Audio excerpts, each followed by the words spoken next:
أهلا وسهلا ومرحبا بكم الناس الكل، إن شاء الله تكونوا بخير يا ربي. اليوم إن شاء الله باش نشارك معاكم وصفة الكريب المحشية في الفور من ألذ الوصفات اللي جربتهم.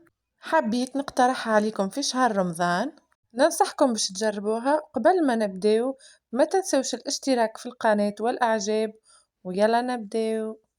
في صحفة كبيرة حطيت 200 جرام فارينة، حطيت لها كعب عظم كبيرة، كان عندك عظم صغير تستعمل كعبتين.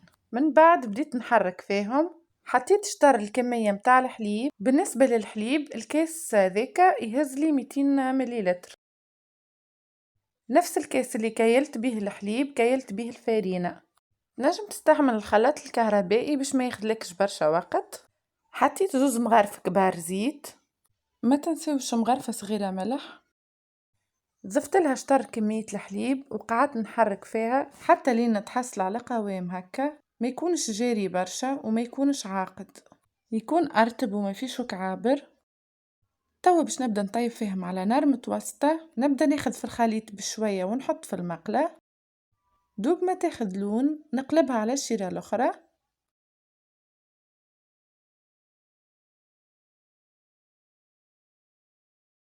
بين الكعبة والكعبة نمسحوا المقلة متاعنا بشوية زبدة. كملت كعبات الكريب متاعي الكل على نفس الطريقة.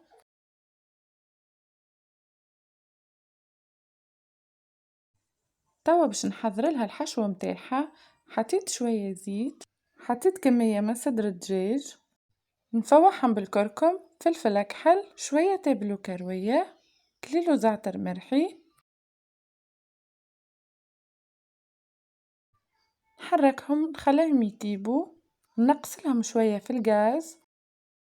توا ضفت لها شوية بصل، قصيت معاه شوية فلفل أخضر، نذبلهم شوية مع الدجاج. توا باش نحضر الصوص بشاميل. حطيت شوية زيت، مغرفة زبدة. بعد ما سخنوا شوية على الغاز ضفت لهم مغرفة فارينة، حركت كل شي مع بعضه. أول ما خذا لون هكا بديت نزيد في الحليب بشوية بشوية ونخلط.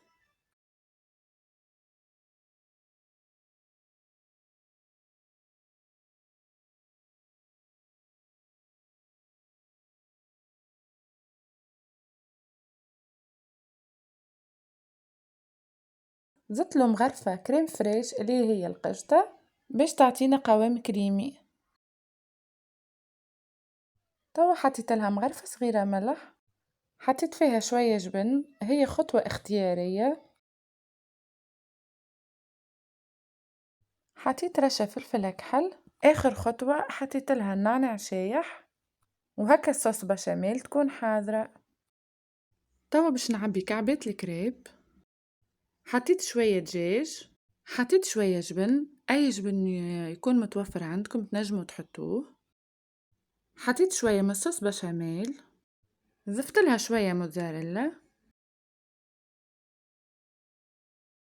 من بعد تويتها على الشكل هذا.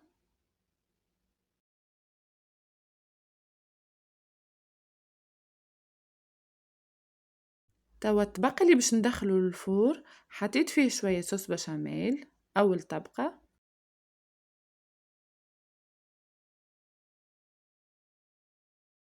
وهكا كملت الكعبات الكل على نفس الطريقة. حضرت الطبق متاعي، الطبقة الفوقانية بالكل باش نعملها صوص بشاميل، ونزيدها من فوق جبن موتزاريلا. دخلته الفور على 180 درجة 15 دقيقة. وهكا تكون الكريب متاعي حضرت. ان شاء الله تكون عجبتكم طريقتي، ننصحكم تجربوها وان شاء الله صحة وبشفاء على قلوبكم. باي باي في فيديو جديد.